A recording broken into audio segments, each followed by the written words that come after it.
Hi guys, welcome. This is your Sameer Kohli sir with the lecture number 3 of the topic called straight lines. Babu straight lines बहुत ज्यादा important chapter है. Lecture number 1 और 2 को जरूर देख लीजिएगा.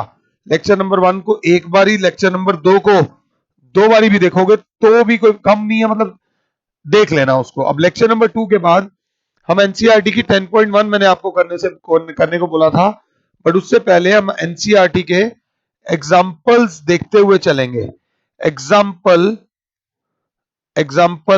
Number 1 NCERT का, जिसके 4 पार्ट्स हैं. वो बोलता है find the slope of a line. Find the slope of a line passing through the points. Passing through the points, अगर साथ देख रहे हो तो passing through the points 3, -2 and -1, -4. -1, 4 मतलब मैं इसको कैसे देख रहा हूं. अगर मैं देख पा रहा हूं तो 3, -2 और -1, 4. तो सॉल्यूशन में सबसे पहले लिखूंगा 3, -2 एंड -1, 4 मीन्स आप मेरे x1 हो, आप मेरे y1 हो, आप मेरे x2 हो और आप मेरे y2 हो. जब टाइम खराब होता है तो इंसान x1 x2 साथ ले लेता है और y1 y2 साथ ले लेता है. ये गलती मत करना. आई होप आप नहीं करोगे. और इस चैप्टर में बातें ज्यादा करना, बोलना ज्यादा. Means we will find slope of line passing through two given points. We will find the slope of a line passing through two given points, जो बराबर होती है y2 minus y1 upon x2 minus x1. फिर कुछ technical दिक्कत आ रही है तो m बराबर हो जाएगी y2 4 -2 अपॉन x2 -1 -3. स्लोप बराबर आ रही है 4 + 2 अपॉन -4. स्लोप बराबर आ रही है 6 अपॉन -4. स्लोप बराबर आ रही है -3 अपॉन 2. थोड़ी बहुत फ्लक्चुएशन के साथ बड़ी मुश्किल से एनसीईआरटी का एग्जाम्पल नंबर 1 का पहला पार्ट हुआ है. सेकंड में क्या वो बोल रहा है? सेकंड बिल्कुल सेम है. पासिंग थ्रू द पॉइंट्स लिखा हुआ है. पासिंग थ्रू द पॉइंट्स दे रखा है 3, -2 एंड 7, -2. बिल्कुल आराम से देखना. वैसे मेरा कराने का मन बिल्कुल भी नहीं है. ये x1, ये y1, ये x2 और ये y2. तो सिंपल सी बात है. Slope of a line passing through two given points होगा y2 minus y1 upon x2 minus x1 means -2 -2 upon 7 -3. -2 + 2 upon 4. 0 upon 4 is 0. तो जो स्लोप आ रही है वो आ रही है 0. कहानी यहां खत्म हो सकती है, कहानी खत्म हो सकती है, बट हमें कोई कहानी खत्म नहीं करनी. हमें आपका साथ छोड़ना ही नहीं. हम लिख देंगे since slope is 0, slope is 0, hence the line is parallel to x axis. भाई साहब ये वाली लाइन है, ये एक्स एक्सिस के पैरेलल होगी. अब और पंगे ले लेते हैं. अगर आप ग्राफ में हो 3, -2 कहां होगा? 3, -2 यहां होता है. 3, -2 और 7, -2 यहां होगा. 7, -2 आप खुद देख लो. ये दो पॉइंट्स को जो लाइन ज्वाइन कर रही है वो एक्स एक्सिस के पैरेलल आ रही है. इतना डिटेल में मैं आपको करा रहा हूं. एक तरीका, दो तरीका, तीन तरीका, बस आपको समझ आना चाहिए. अगला सी पार्ट क्या है बच्चे? Passing through the point 3, -2 and 3, 4. 3, -2 and 3, 4. तो देखते हैं, अगर होगा, नहीं तो छोड़ देंगे. सबसे पहले आप हो जाओगे मेरे x1, आप हो जाओगे मेरे y1, आप हो जाओगे मेरे x2 और आप हो जाओगे मेरे y2. तो स्लोप का फॉर्मूला होता है बेटा y2 minus y1 upon x2 minus x1. ये भी किसी वजह से करा रहा हूं. तो 4 -2 अपॉन 3 -3. ओ तेरी, डिनोमिनेटर में 0 आ गया भाई साहब, 4 प्लस 2/0, 6/0 इज नॉट डिफाइंड। इसकी स्लोप जो है भाई साहब नॉट डिफाइंड आ रही है। और क्योंकि स्लोप नॉट डिफाइंड आ रही है, hence the line is parallel to y axis. अगर अच्छे हो तो एक बार इसको ग्राफ पे भी प्लॉट करके देख लेना, आपको आइडिया लग जाएगा। This was question number, example number 1 का सी वाला पार्ट। डी पार्ट जो है वो कह रहा है, डी पार्ट बोल रहा है find the slope of a line making making an angle of 60 degree with the positive direction of x axis। अगर कोई आपसे सीधी भाषा में बात कर रहा हो तो आप भी उसे सीधी भाषा में जवाब दो, making an angle of 60 degree with positive direction of x axis, मतलब मेरा थीटा जो है वो 60 डिग्री है। तो सीधी सी बात, slope of a line making an angle theta with positive direction of x axis. अगर क्लास 7 है तो स्लोप का सीधा फॉर्मूला होता है मास्टर जी tan थीटा, तो स्लोप का फॉर्मूला हो जाएगा tan 60 और स्लोप का फॉर्मूला हो जाएगा √3। इस लाइन की स्लोप जो आएगी वो आएगी मेरे बच्चों √3, अगर मैं समझा पा रहा हूं तो। अब इसके बाद आता है हमारे पास एक कॉन्सेप्ट जिसे बोलते हैं angle between two lines. Angle between two lines देख लेते हैं, होगा होगा, नहीं होगा तो छोड़ देंगे, ऐसी कोई प्रॉब्लम नहीं है। सपोज सबसे पहले हमारे ग्राफ बनेगा, एक एक्स एक्सिस और एक वाई एक्सिस, ये एक्स, ये एक्स डैश, ये वाई डैश। ये एक line I L1 which is making an angle of alpha 1 with the positive direction of x axis। ये एक line I L2 which is making an angle of alpha 2 with positive direction of x axis, means x axis के साथ anti clockwise आप क्या angle बना रहे हो। और ये उन दोनों लाइंस के बीच में एंगल बिटवीन टू लाइंस में हमेशा एक्यूट एंगल कंसिडर किया जाता है। एक्यूट एंगल, सिंपल सी बात है। तो इसमें अगर आप साथ हो तो क्लास बोलेगी सर ये थीटा तो ये भी थीटा, तो हम देख सकते हैं अल्फा 1 बराबर है थीटा प्लस अल्फा 2 के। क्यों? Exterior angle of a triangle is equal to sum of interior opposite angles. ये जो एक्सटीरियर एंगल होगा वो उन दोनों के बराबर होगा। एनसीईआरटी में ये उल्टा करके दिया हुआ है, जिसको मैंने L1 लिया उन्होंने L2 लिया, जिसको मैंने L2 लिया उसको उन्होंने L1 लिया है। तो ये अल्फा 2 हो जाएगा और ये अल्फा 1 हो जाएगा। अच्छा है हमने ऐसा किया, तो अल्फा 2 बराबर हो जाएगा थीटा प्लस अल्फा 1। आपको दोनों चीजें क्लियर हो गई। अब थीटा जो होगा वो बराबर होगा अल्फा 2 माइनस अल्फा 1।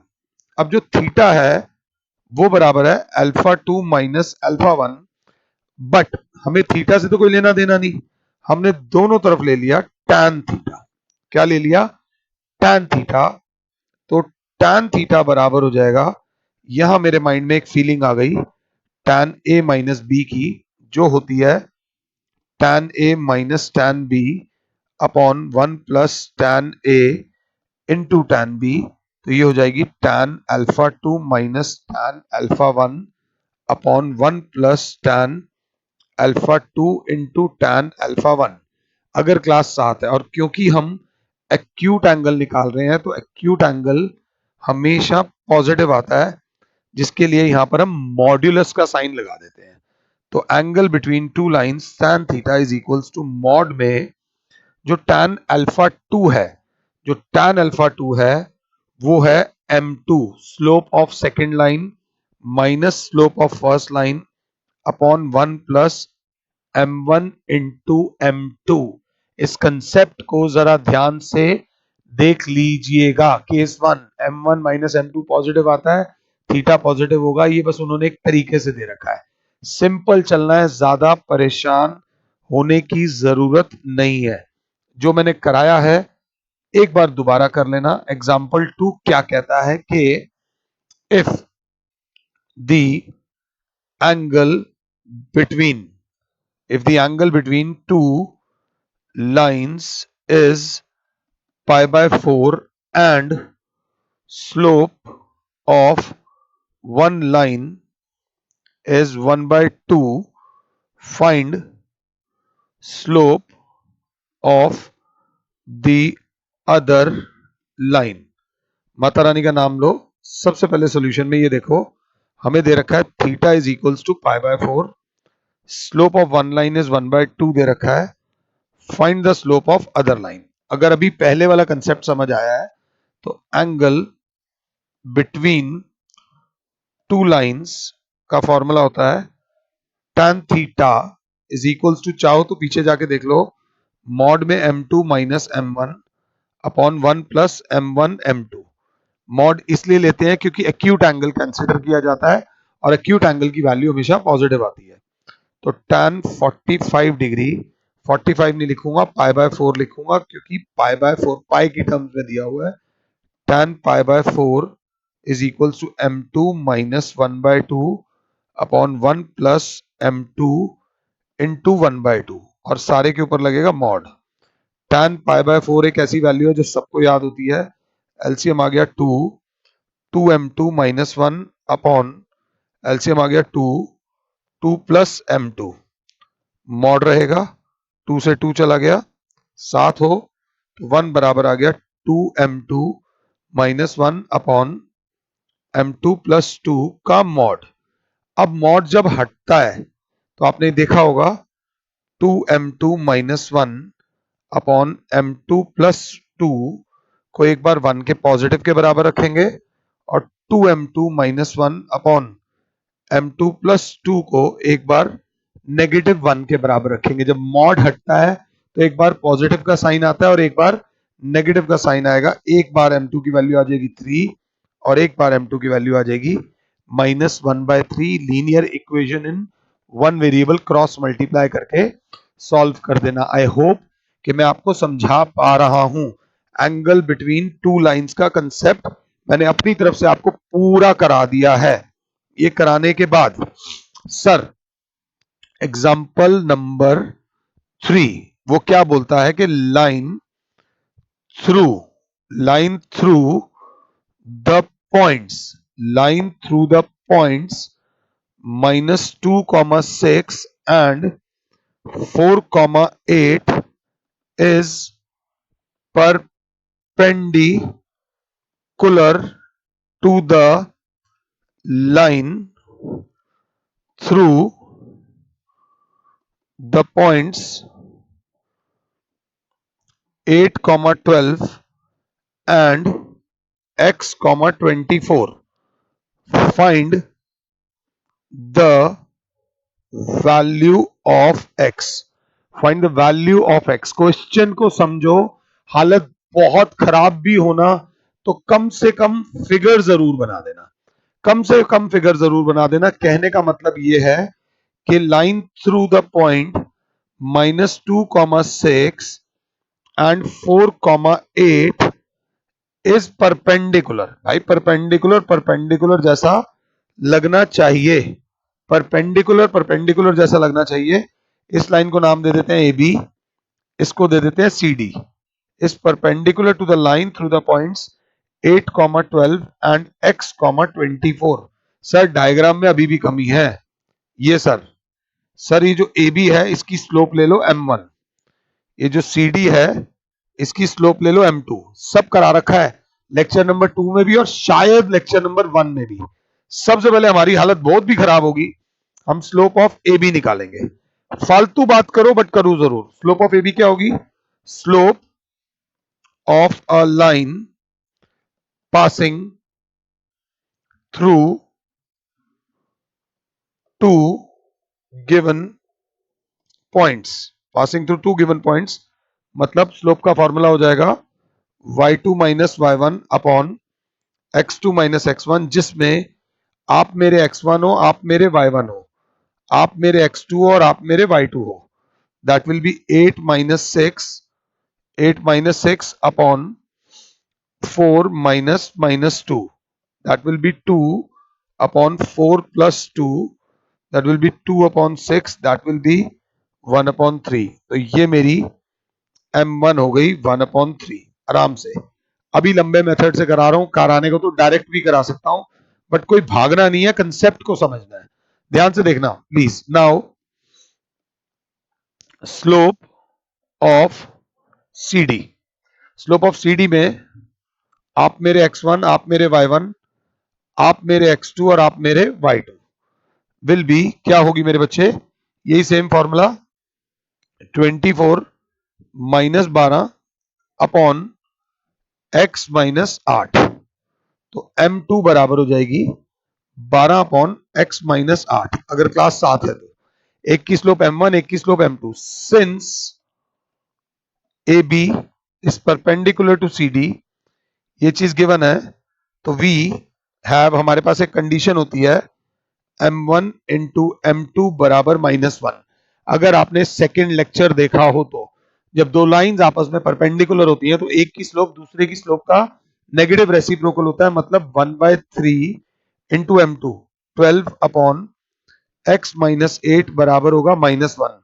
3 1 जा 3 4 जा 4 बराबर हो जाएगा माइनस में x माइनस 8, डिवाइड हो रहा है उधर जाके मल्टीप्लाई. ये काम अब आपका होता है. तो 4 बराबर हो जाएगा माइनस एक्स प्लस 8, तो माइनस एक्स बराबर हो जाएगा 4 माइनस 8, तो माइनस एक्स बराबर आ रहा है -4, तो x की वैल्यू आ जाएगी 4. सब करने के बाद हमारी जो x की वैल्यू आई है वो 4 आई है. एम आई क्लियर और नॉट? क्या मैं ये समझा पा रहा हूं या नहीं? ये करने के बाद सपोज एक ये लाइन जा रही है, तो क्या तुम इसकी स्लोप निकाल सकते हो? तुम बोलोगे सर x1 y1 ले लो और हमें x2 y2 दे दो और पॉइंट का नाम दे दो. हम सीधा लिख देंगे स्लोप ऑफ ए बी बराबर हो जाएगी y2 minus y1 upon x2 minus x1. मैंने कहा मैंने तुम्हें एक और पॉइंट दिया x3 y3, तो तुम बोलोगे तो क्या हो गया सर? और स्लोप ऐसे भी निकाली जा सकती है y3 minus y2 upon y3 ओ x3 माइनस x2, या सर y3 माइनस y1 बराबर हो जाएगी x3 माइनस x1. जो स्लोप AB की आएगी वही स्लोप BC की आएगी और वही स्लोप AC की भी आएगी, because they all lie on the same line. इस चीज को बोलते हैं कंडीशन ऑफ कोलिनियरिटी. क्या बोलते हैं बेटा? कंडीशन ऑफ कोलिनियरिटी मींस अगर तीन या तीन से ज्यादा पॉइंट्स आपस में कोलिनियर है, means they lie on the same line.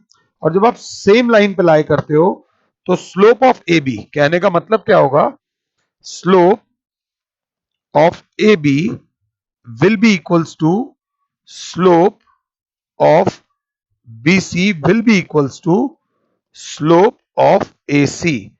इसको दिल से समझ लेना, ये बड़ी प्यारी चीज है, क्योंकि एक ही लाइन पे लाई कर रहे हो और एक ही लाइन की स्लोप हमेशा सेम होगी.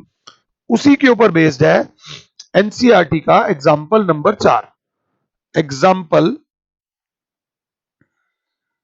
नंबर 4 कई बच्चों को 10th क्लास में प्री बोर्ड में ये क्वेश्चन आया होगा. वो कह रहा है द पॉइंट्स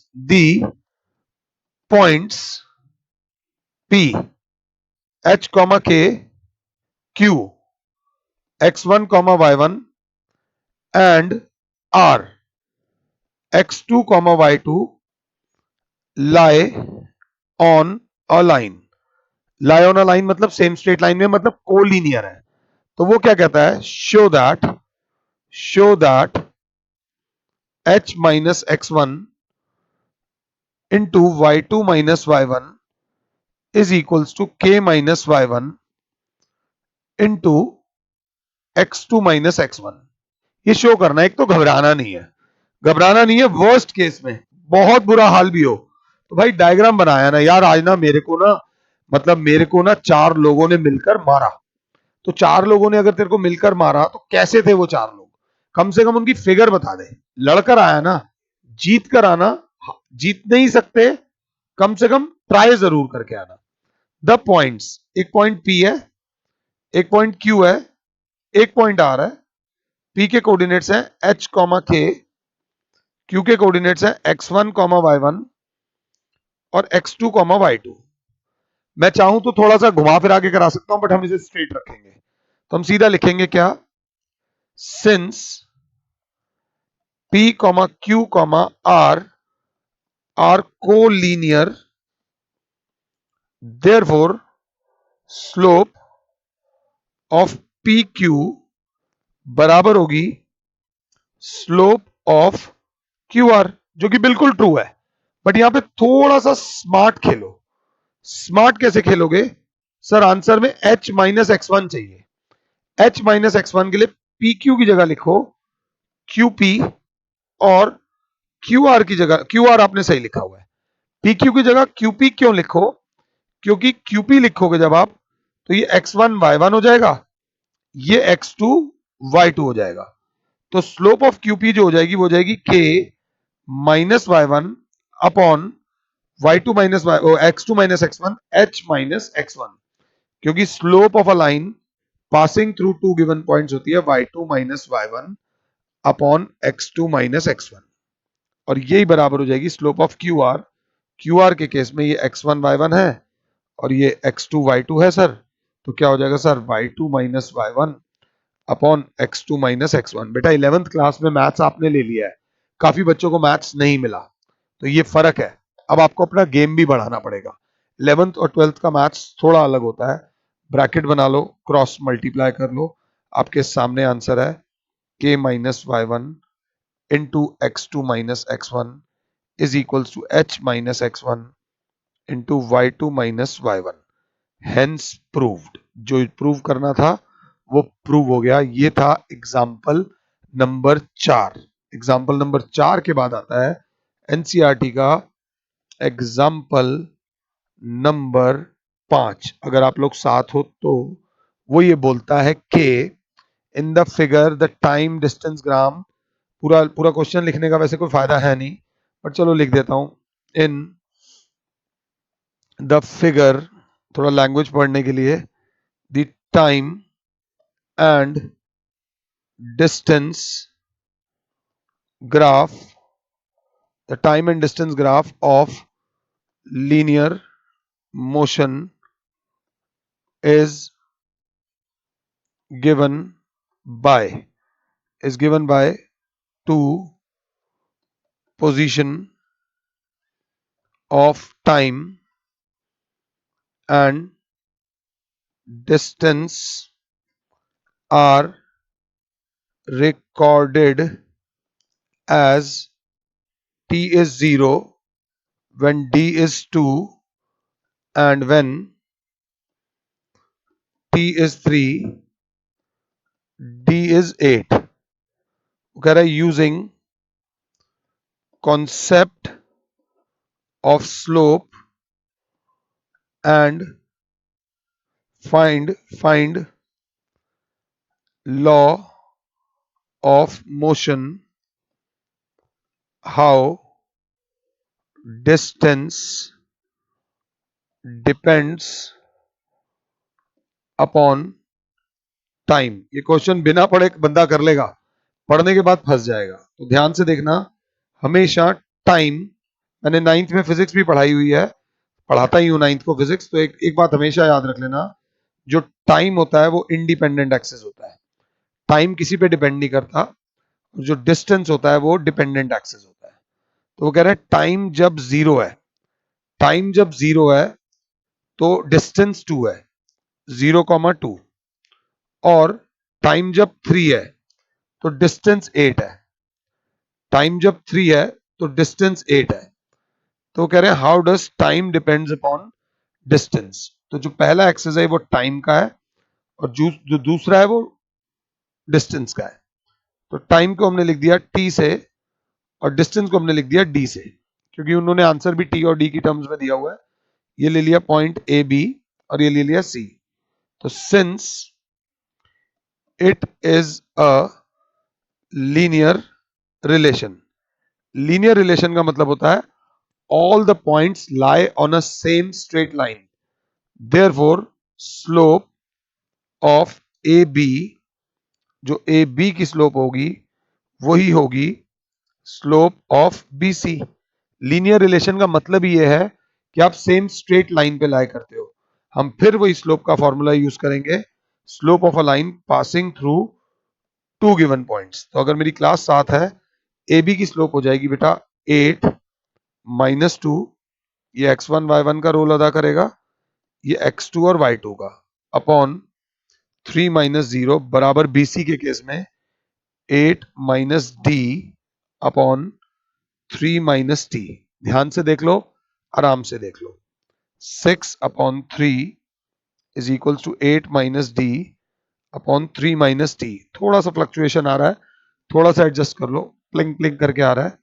3 1 जा 3 2 जा 2 बराबर आ गया 8 - d अपॉन 3 - t, उधर ले जाओ 6 - 2t is equal to 8 - d, d is equal to 8 -6 + 2t, तो d is equal to 2 + 2t, d is equal to 2t + 1 + 2। अगर ध्यान से देखो तो d is equal to 2 common आ गया, t + 1। ये हो गया जो वो मांग रहा था कि you using the concept of slope find the law of motion. इसमें जो लॉ ऑफ मोशन है वो ये है कि d is equals to 2 times t + 1। ये लेक्चर रिकॉर्ड करने में बड़ी दिक्कतें आई हैं, 3-4 बार रीशूट किया है, अभी भी थोड़ी बहुत फ्लक्चुएशन आई है, उसके लिए हम क्षमा चाहेंगे। ये करने के बाद अब आप सक्षम हो 10.1 करने के लिए। इन द नेक्स्ट लेक्चर मैं आप लोगों के साथ 10.1 का एक एक क्वेश्चन करूंगा। 10.1 में मेरे बच्चों 14 क्वेश्चंस हैं, टोटल 14 क्वेश्चंस हैं। तो हम लोग 1 से लेके 14 तक करेंगे। इसमें उल्टा नहीं घुमाएंगे, इसमें सीधा चक्कर चलाएंगे। मेरे को पूरी उम्मीद है कि 14 में से आप 9 10 11 12 इतने क्वेश्चंस तो बिना मेरी मदद के करोगे और अच्छा करोगे। फिलहाल के लिए और Sameer sir is saying you goodbye, God bless all. दुआ करो सब सही रहे। जय माता दी।